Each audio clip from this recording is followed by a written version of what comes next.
நிறைவாழ்வு AG சபை வழங்கும் morning மன்னாவிற்கு உங்களை அன்போடு வரவேற்கிறோம். கர்த்தருடைய பரிசுத்த நாமம் மகிமைப்படுவதாக. இந்த நாளிலே உங்களை சந்திப்பதிலே மிகுந்த சந்தோஷம். எனக்கு அன்பான தேவனுடைய பிள்ளைகளே, நான் நிறைய தப்பு பண்ணிக்கிட்டே இருக்கிறேன். என்னால தப்பு பண்ணாம இருக்கவே முடியல. நான் நிறைய நேரம் தப்பு பண்ணக்கூடாதுன்னு நினைக்கிறேன், ஆனா நான் தப்பு பண்ணிடுறேன். சில தவறுகளாக இருக்கட்டும், சில பாவங்களாக இருக்கட்டும், சில இச்சைகளாக இருக்கட்டும், சில குடும்பத்தில் நடக்கக்கூடிய சில காரியங்களாக இருக்கட்டும், வேலையில் நடக்கக்கூடிய சில காரியங்களாக இருக்கட்டும், இப்படி நீங்க திரும்ப திரும்ப தவறு செய்யறதுனால மனம் உடைஞ்சு போயிருக்கீங்களா? அதுக்கு காரணம் என்ன? என்னால அதை கண்டுபிடிக்கவே முடியல அப்படின்னு நீங்க சொல்றீங்களா? இன்னைக்கு கர்த்தர் உங்களோடு கூட பேசுகிறார். பாவம் செய்கிறவன் பிசாசினால் உண்டாயிருக்கிறான். பயங்கரமா இருக்கு பாருங்க வார்த்தை. பாவம் செய்கிறவன் யாரால உண்டாயிருக்கிறானா? பிசாசினால உண்டாயிருக்கிறானா? பயப்படாதீங்க. நீங்க இந்த பாவத்தை ஜெயிக்கிறதுக்கு என்ன செய்யணுங்கிறத நான் சொல்றேன்.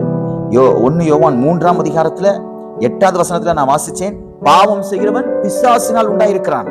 ஆனால் அதே 1 யோவான் 3ஆம் அதிகாரம் 9வது வசனம் இப்படியாக சொல்கிறது, தேவனால் பிறந்த எவனும் பாவம் செய்யான்.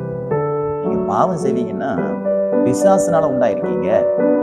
ஆனா நீங்க பாவம் செய்யாம இருக்கணும் அப்படின்னா, இந்த பாவத்தை ஜெயிக்கணும்னா நீங்க தேவனால உண்டாயிருக்க வேண்டும். தேவனால உண்டாயிருக்க வேண்டும் என்றால் என்ன அர்த்தம் என்றால், அவருடைய சுபாவங்களும் அவருடைய சிந்தனையும் அவருடைய பார்வையும் அவருடைய செயல்பாடுகளும் அவருடைய பேச்சும் நமக்குள்ள வந்துடும். அது நமக்குள்ள வந்துட்டுனா நம்ம யாரு தேவன் யாருன்னு மற்றவர்கள் அடையாளம் கூட கண்டுபிடிக்க முடியாத அளவிற்கு நம்முடைய எல்லா சுபாவங்களும் மாறிவிடும். சில பேர் சொல்லுவாங்க, இவன் இயேசு கிறிஸ்துவ போல பேசுறான், இந்த மகள் இயேசு கிறிஸ்துவ போல வாழ்றா, அப்படி என்று உங்களையும் இயேசு கிறிஸ்துவையும் பிரித்து கூட பார்க்க முடியாத அளவிற்கு நீங்கள் வாழ ஆரம்பித்து விடுவீர்கள். அதுதான் தேவனால் பிறப்பது. தேவனால் பிறப்பதெல்லாம் உலகத்தை ஜெயிக்கும். உங்களுக்கு பரிசுத்த வாழ்க்கையை தேவன் பிறப்பிக்க பண்ண முடியும். அவருடைய சமூகத்தில் நீங்க காத்திருக்கும் பொழுது வேத வார்த்தையினால உங்க இருதயத்தை நிரப்புங்க. தேவையில்லாத விஷயங்கள்லாம் இருதயத்திலிருந்து தூக்கி போட்டுட்டு, எது உங்க இருதயத்தை நிரப்பி இருக்கிறதோ அதையெல்லாம் வெளியே எடுத்து போட்டு வேத வசனங்களால் நிரப்புங்க. தேவையில்லாத காட்சிகளினால இருதயத்தை நிரப்பிருக்கீங்களா? தேவையில்லாத வார்த்தையினால உங்க இருதயத்தை நிரப்பிருக்கீங்களா? தேவையில்லாத பார்வையினால உங்க இருதயத்தை நிரப்பிருக்கீங்களா?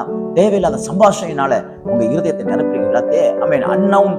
கான்வர்சேஷன், தேவையில்லாத தொடர்பு, அப்படிப்பட்ட காரியங்கள் எல்லாம் உங்க இருதயத்திலிருந்து எடுத்து போட்டு தேவனுடைய வாயின் வார்த்தையினாலும் தேவனுடைய வசனத்தினாலும் நீங்கள் உங்க இருதயத்தை நிரப்புவீங்கன்னா நீங்க தேவனால் பிறந்துவீங்க. நீங்க தேவனால் பிறந்துட்டீங்கன்னா பாவத்தை நீங்க ஜெயிப்பீங்க. பாவத்தை ஜெயிக்கிறதுக்கு எந்த மந்திரமும் கிடையாது.